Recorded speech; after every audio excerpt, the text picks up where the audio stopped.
Sa anniversary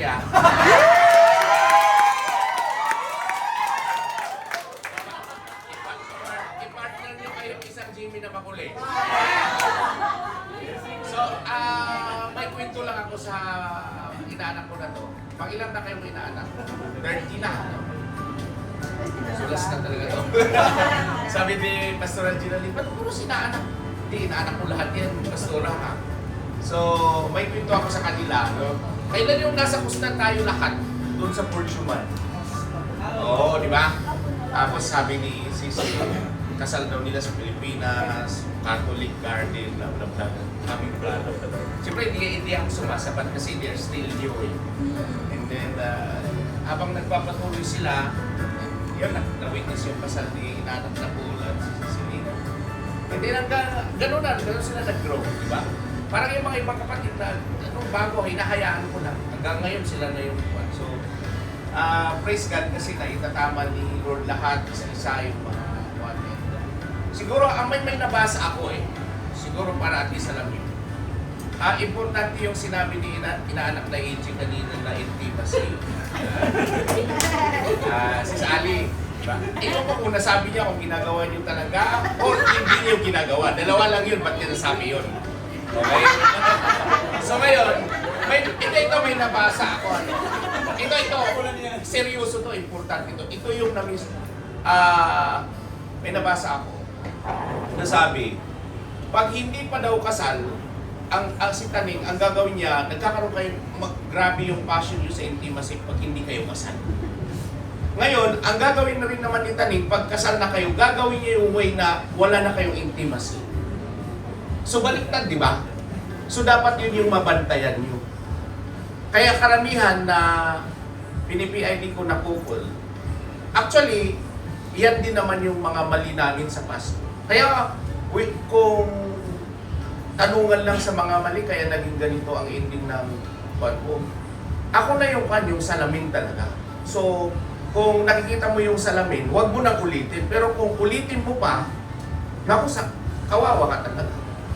So, ang sa akin is, magpatuloy kayo magsilbi. At the same time, napaka-importante talaga na mayroon kayong mentor, higher authority. Kasi pag wala talagang mag-guide sa inyo, dili ka. So, marami kayong dito, o may ninong na kayo, may mga experience yan. Importante talaga, number one dyan is basta lagi po, transparency. Yung mga nagsasabi ng kanya-kanyang sahod, di ba nilalagay pa sa medyas yung sahod, yung 500. Kung talaga yun eh, problema talaga yun eh. Pero sa akin, ang dalangin ko sa inyo, inaanak is mag-anak na agad kasi gira na. And then, sa mga kailangan kuhan, no? Mag-anak na kayo kung hindi kayo makapag-invite ng souls para hindi kasi sayang yung mga lahi nyo, no? Gaganda at iba pa rin talaga. So habang bata kayo, di ba? And then kung talaga hindi nyo kayang alagaan, ipaampon nyo na sa akin, okay lang, di ba? So anyway, praise God sa lahat ng life group at saka mga ikakasal soon, si Pauline, di ba? And then si RJ, di ba? Ayan si Clyde. At saka yun, yung iba pa dito, alam ko na. Ayan si Matt. Yan. So, si Andy, di ba? Okay. Si Jisa. Si Lara, di ba?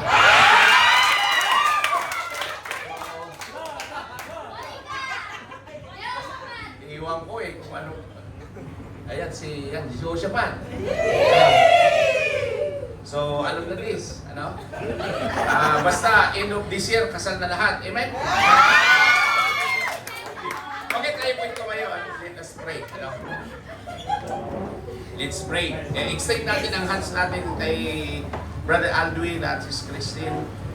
Yes, muli Ama, salamat sa gabing ito. Salamat sa lahat ng mga kapatid na nag-organize. Salamat sa kanilang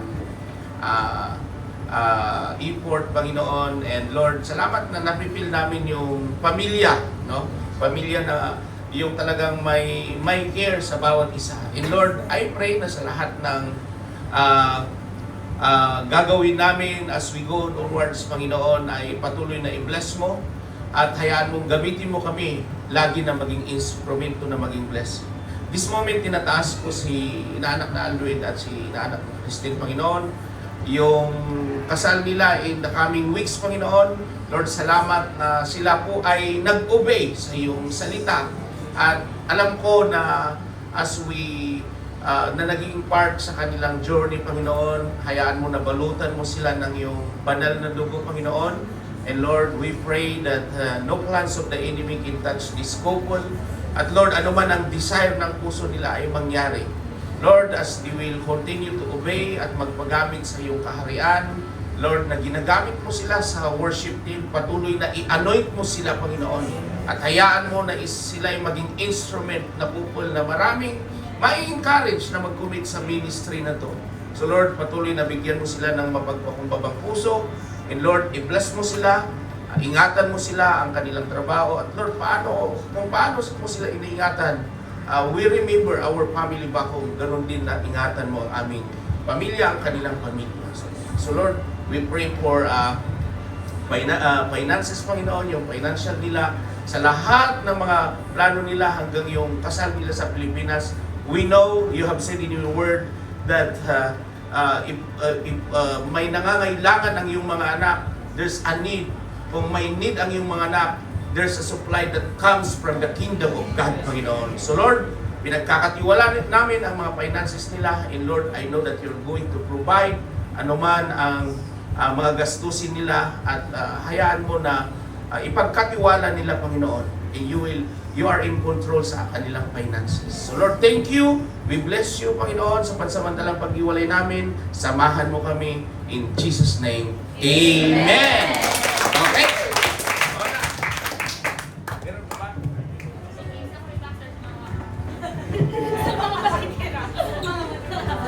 Guys, we are so blessed for this sa event na to. Kahit hindi lang kayo siguro na-bless din kami mga taga-listeners. Amen? So, palakpakan ulit natin si Lord sa buhay ng bawat isa. And, kaya pa ba na energy for James? Yes! Sabi na.